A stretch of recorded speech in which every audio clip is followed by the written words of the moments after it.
Bien, continuamos entonces con endocrino. Voy a dar un concepto importante, el cual es, si nosotros tenemos un problema endocrino o neuroendocrino, mientras estamos en etapas embrionarias, fetales, es decir, hasta en los primeros 2 meses, luego del tercer mes al noveno del embarazo, o cuando posparto, el bebé, el prematuro, etcétera, etcétera, todo eso serían incidencias muy fuertes porque estamos en el periodo del desarrollo.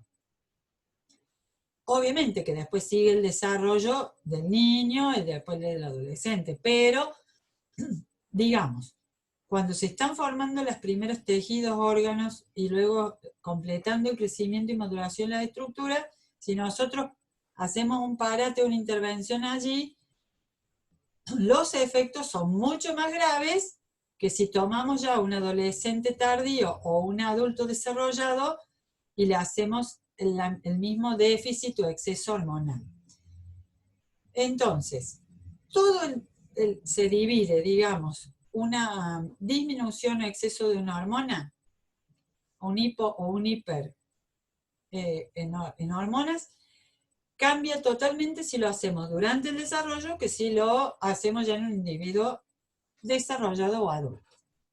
Entonces, por eso es que van a discriminarles siempre, y es bueno que cada vez que nosotros lo mencionemos y aparezca en el libro, ustedes en algún cuadro, sinopsis, resumen, pongan qué provoca esa salida de rango normal de la hormona en el que está en desarrollo y en el adulto. ¿Estamos?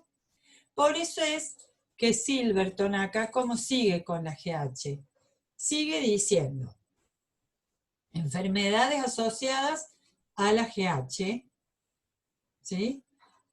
Si hay una deficiencia severa de GH durante el desarrollo, ese niñito bebé no se alarga y conduce al enanismo hipofisario que mencionábamos al principio. La hipersecreción o exceso de GH lleva a otro síndrome totalmente opuesto, que es el gigantismo.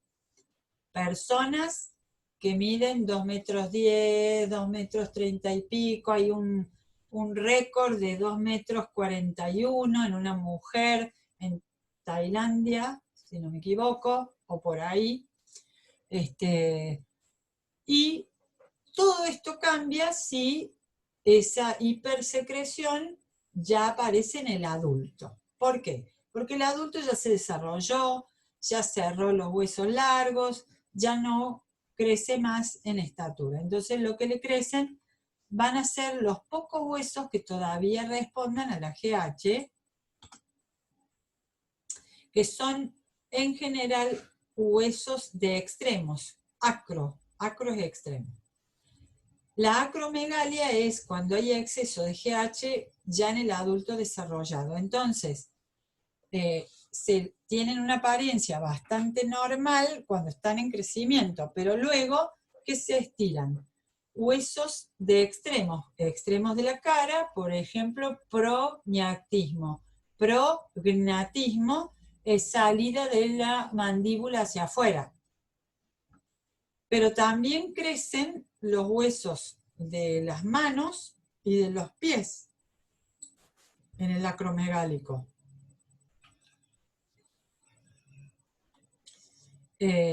Bueno, y como les decía, el gigante hipofisario se da cuando hay exceso de GH en el crecimiento. Entonces, para el concurso de ciertas hormonas y que crezcan los tejidos, debe haber GH y, ni hablar, somatomedina o IGFs, factores semejantes a insulina, necesarios para, bueno, la anabolia proteica, para estimular el crecimiento del tejido. Las hormonas tiroideas están permitiendo que con el metabolismo se den los efectos de GH y somatomedina. Y también la insulina, porque nos tiene que dar los glúcidos necesarios para apoyar todo este fenómeno de crecimiento celular. Bien, y el otro factor es que para alargar los huesos vamos a necesitar la hidroxiapatita, o sea, un fosfato de calcio que osifica al cartílago para formar hueso. Es un calcio con 3 fosfatos a su alrededor, y esto va a tener que ser provisto, por supuesto, en la dieta. En el niño y en el bebé y el niño, por supuesto, desde la leche materna y prolongándola todo lo posible. No así luego, que es todo un tema discutible, de ya cuando somos adolescentes o adultos ya no va a hacer falta esa leche. Pero de los lácteos viene una gran fuente de calcio, sino una fuente suficiente de semillas y cereales que provean este calcio. Bien, recordemos de anatomía que en estos huesos largos ustedes pueden observar el hueso compacto, duro, más denso, sin, como diríamos, sin poros por fuera, y luego el hueso esponjoso o en forma de red o trabéculas en el interior. Recuerden que el hueso también, en general, se describen las diáfisis y las epífisis, que es donde se puede modificar, transformar y crecer. Entonces,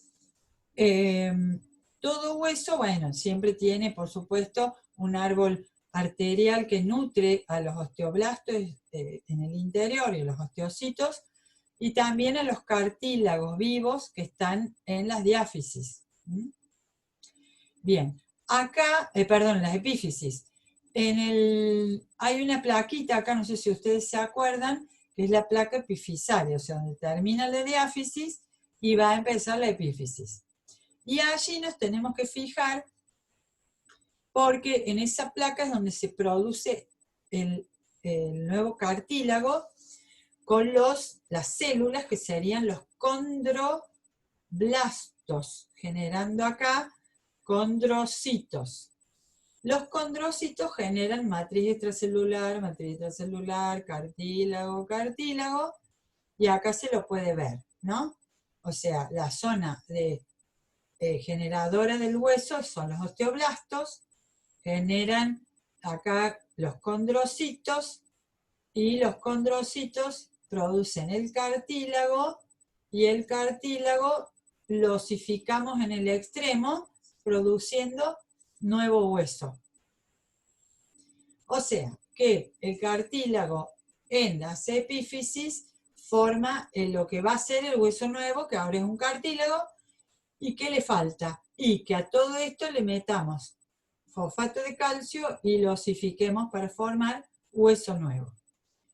En la etapa siguiente, esto también empuja nuevamente, desintegramos el hueso, empujamos nuevo cartílago, lo osificamos, y así vamos cambiando y remodelando todo el tiempo la epífisis de los huesos largos. Y esto que lleva al crecimiento en longitud del hueso largo. O sea, este proceso es estimulado por GH, en realidad por la somatomedina representando la GH. ¿Estamos de acuerdo?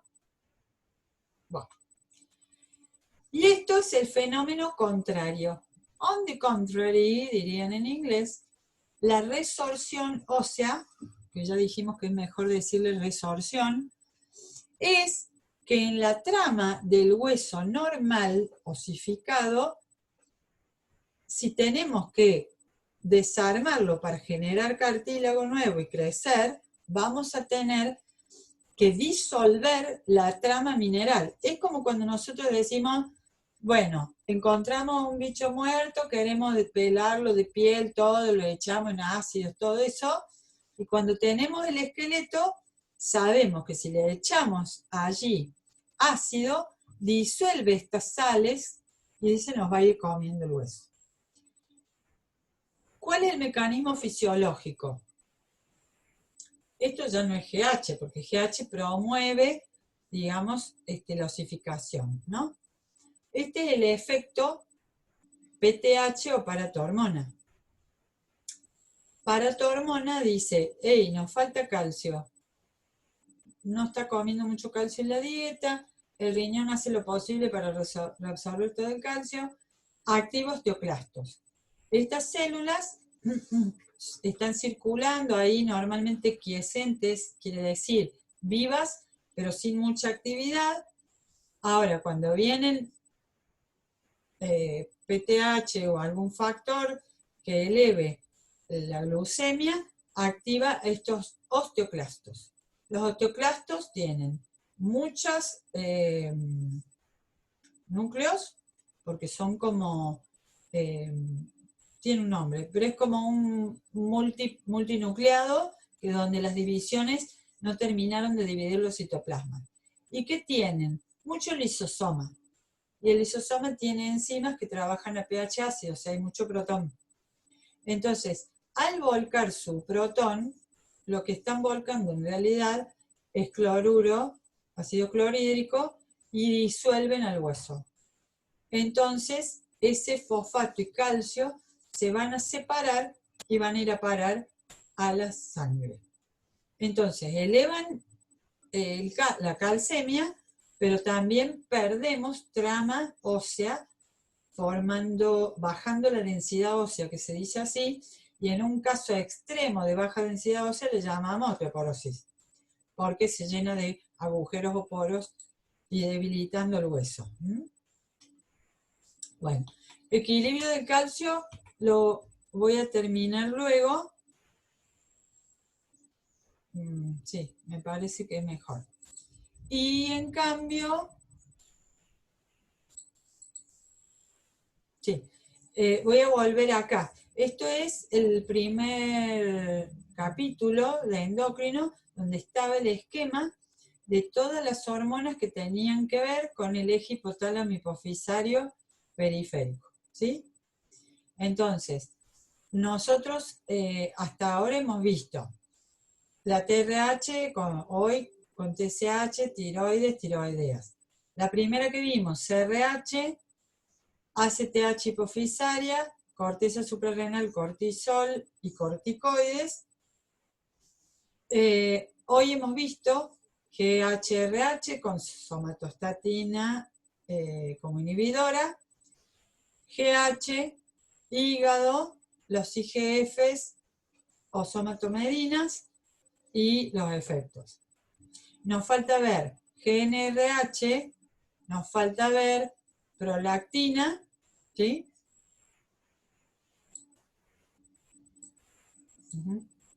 Y nos hemos metido hoy un poquito con también, el otro día y hoy nos hemos metido con la hormona, con paratiroides y su hormona PTH o paratiroidea, ¿no? Pero, claro, no está acá porque no tienen ni calcitonina, porque no tienen regulación por el eje, sino van por su propio estímulo y se integran en la glándula misma la respuesta, ¿no? Bueno.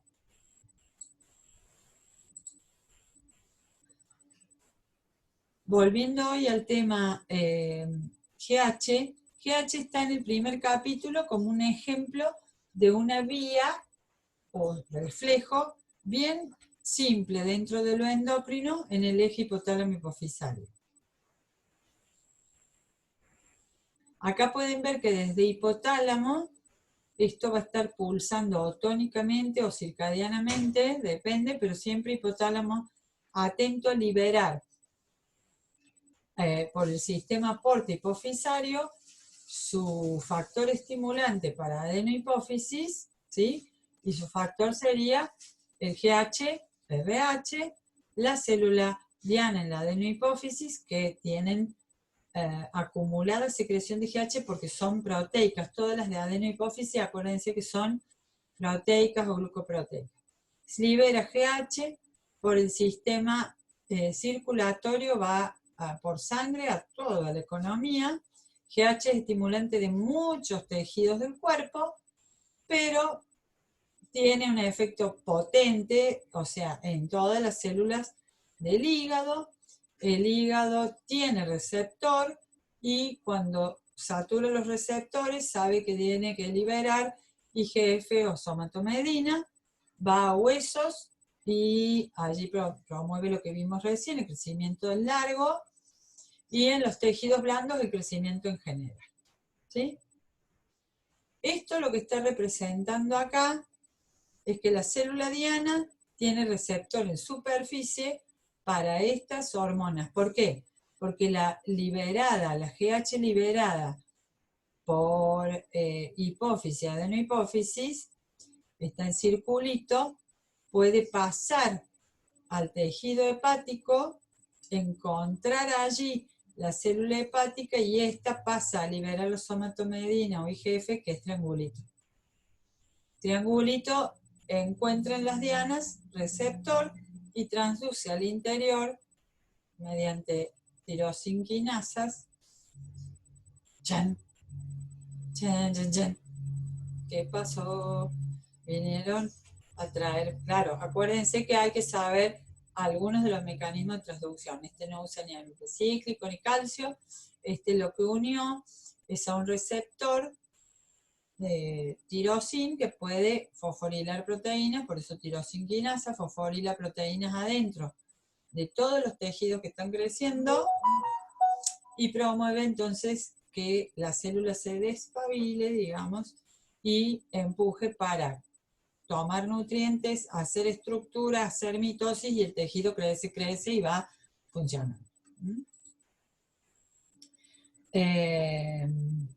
Bueno, este esquema es uno de los más complejitos. Antes teníamos 3 nivelitos, ahora tenemos el estímulo, el hipotálamo, la hormona trófica o estimulante hipotalámica, la adenohipófisis, la hormona trófica 2, que es hipofisaria, la glándula periférica estimulada por la hipófisis, que larga sus hormonas o libera sus hormonas, y estas hormonas, por supuesto que cuando aumentan y se están por pasar y pasan del rango, retroalimentan negativamente en ciclo corto o asa corta a hipófisis y en largo a hipotálamo.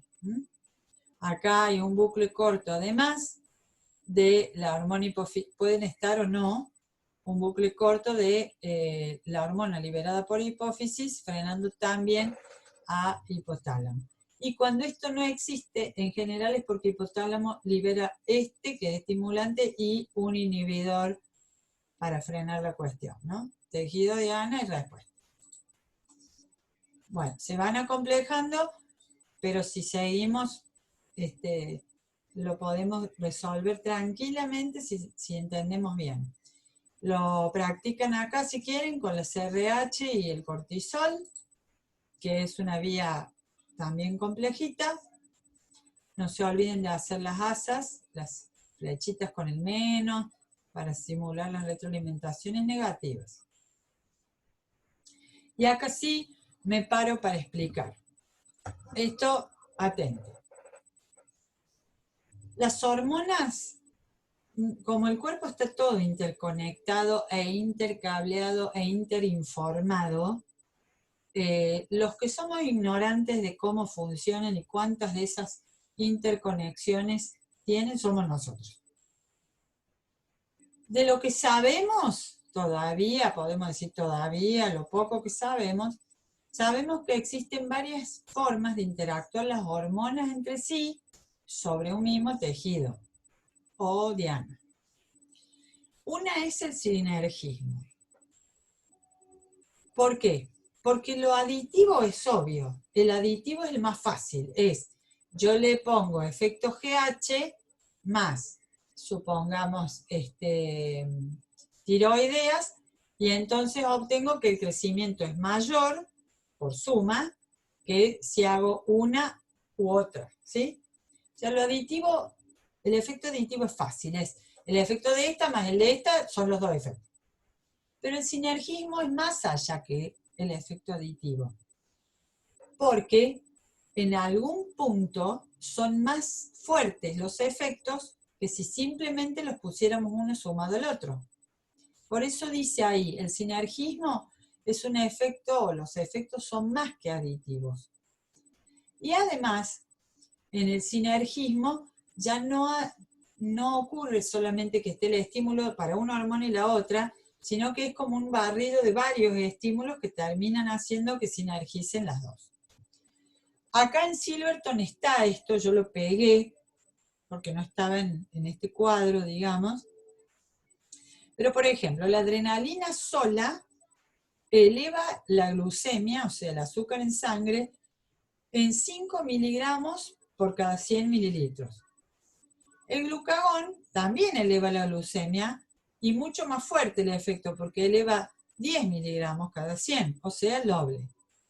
Ahora, si yo pongo adrenalina más glucagón, elevan la glucemia no 15, que sería aditivo, sino 22 miligramos. Eso es sinergismo. Porque el sumatorio simple sería 15. Acá me paso. El otro efecto o interacción, mejor dicho, que tienen las hormonas es el efecto permisivo. Una hormona hace su efecto, pero pobre. Ahora, si yo primero fui a la célula con una hormona permisiva, después esta actúa realmente con un efecto normal o potente. Por eso dice, es la necesidad de otra hormona para conseguir el pleno efecto. Por ejemplo, la hormona tiroidea sola da que cuando se está desarrollando el aparato reproductor, si me falta solo la hormona tiroidea, no se me desarrolla bien el aparato reproductor. Pero las hormonas reproductivas solas, FSH, LH, que todavía faltarían verlo, se puede desarrollar, pero con retraso, si faltan.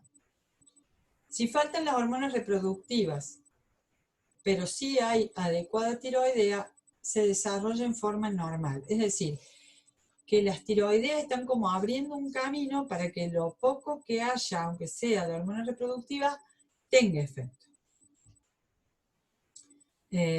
Solas, problemas. Hormonas reproductivas solas no son permisivas del trabajo tiroideo, pero sí, tiroideas son permisivas de las reproductivas que generan, sistema reproductivo normal. El antagonismo ya lo sabemos, unas son contrarias o antagonistas en los efectos a otras, por ejemplo, el glucagón a la insulina, o, bueno, el cortisol a la insulina en cuanto a los glúcidos, ¿no? Bueno, acá se ven en los gráficos el efecto de la sinergia. Acá se ve la glucemia en miligramos por decilitro en sangre, 100, 150, 200 miligramos por decilitro en sangre y en las horas. Entonces, si solo tenemos cortisol en las horas, bueno, la glucemia sube muy poco. Si tenemos adrenalina, sube bastante y luego baja con las horas. Si tenemos glucagón, sube abruptamente y luego baja. Si tenemos glucagón con adrenalina, sube mucho, después sube más y baja. Y si tenemos los tres, no para de subir. Eso es un ejemplo clarísimo de sinergismo para la glucemia. Bueno, ¿cuándo se dan las patologías endocrinas? Bueno, en general se dan cuando hay hiper o hiposecreción. Esto significa que el control o regulación falla. También yo agregaría cuando por mutaciones genéticas y demás no se produce la hormona o la glándula es más que insuficiente, es nula en su acción. Pero bueno, si hay hipersecreción o exceso de hormona, tenemos que pensar inmediatamente en dos cosas básicas. O hay un tumor, o sea, un exceso de células productoras de esta hormona en la glándula, un tumor, o si ya es invasor y regador, digamos, de metástasis, un cáncer. O el caso de la tiroxina, que es la enfermedad de Graves, autoinmune, que la habrán visto recién con Winch. El otro extremo es la hipersecreción o deficiencia de la hormona, que lo han visto en el bocio con la tiroxina o con la insulina en la diabetes, ¿no? Lo que están fallando, bueno, lo vimos ya, es alguna de las glándulas en los niveles y las retroalimentaciones. Lo que sí hay que tener en cuenta es que cuando uno empieza a medicar desde afuera, está supliendo desde afuera, entonces no esperemos que la glándula se recomponga, ¿no? Ya es como asumir la inacción, ineficiencia, vagancia de este tejido glandular para liberar sus hormonas. Ya vimos que era primario a nivel de la glándula periférica, secundario a nivel de hipófisis, digamos, y terciario a nivel de hipotálamo. Bueno, el otro factor, bueno, menos mal que iba diciendo yo, el otro factor es que el problema, la patología, no esté ni en la glándula ni en las hormonas, que está todo más que bien, sino en la célula diana que tiene que receptar a estas hormonas. Y entonces hay problemas en los receptores, o bien si se unen las hormonas a sus receptores, en cómo transduce la superficie celular al interior, al segundo mensajero, o bien, bueno, la hormona es liberada bien, todo bien, pero no puede retroalimentar adecuadamente. Un caso es, sí, en la célula beta del páncreas, que tiene que liberar insulina, y para esto tiene que receptar a la glucosa en sus receptores. Pero las células beta reaccionan haciendo down regulation o regulación hacia abajo de los receptores de la insulina, o sea, los receptores en realidad, el azúcar, y entonces al bajar empiezan a integrar que la glucemia está muy baja. No es que te baja, es que ellas no han sacado los receptores para receptarla. Entonces liberan insulina. La hiperinsulinemia obviamente lleva a que baje la glucemia del paciente, al revés de la insulina, de la diabetes, y entran en shock por hipoglucemia. Estas personas son las que, bueno, tienen que estar al revés, consumiendo azúcares, midiéndose el azúcar en sangre, pero para comer cosas dulces es un tema fuerte. Bueno, en anomalías de transducciones, la hormona llega acorde a su receptor acorde, pero el mecanismo de transducción, sea proteína G, tirosinquinasas, lo que fuera, no transduce adecuadamente al interior. Esto ocurre en tiroides también. Entonces, para la célula tiroidea no llega la señal nunca interna de liberar T3 y T4, se las guardan, el coloide está enorme, puede dar un bocio enorme, y en fin, la persona tiene todos los signos de la debilidad metabólica por falta de T3 y T4, aumento de peso y todo eso que ya les explicaron. Pero en realidad es un pseudo hipotiroidismo, porque tiroides está dispuesta y trabaja bien, los otros niveles también, pero falta ese enganche adecuado entre la señal externa de TSH y el liberar T3 y T4. Y bueno, muchas variantes en las normalidades de los mecanismos de control negativos y positivos. Bueno, nos quedan las reproductivas y pineal, así que eso para no torturarlos hoy, las vamos a estar dejando hoy, de evolución, digamos, comparada de la acción hormonal, pineal, que es una glándula súper interesante, y las reproductivas, que espero que en esta vez se entienda, pues son jodidas. Los ciclos femeninos y demás son embromados, pero tengo fe en que en este grupo lo podamos entender todos. Bueno, ¿tienen alguna duda antes que cierre?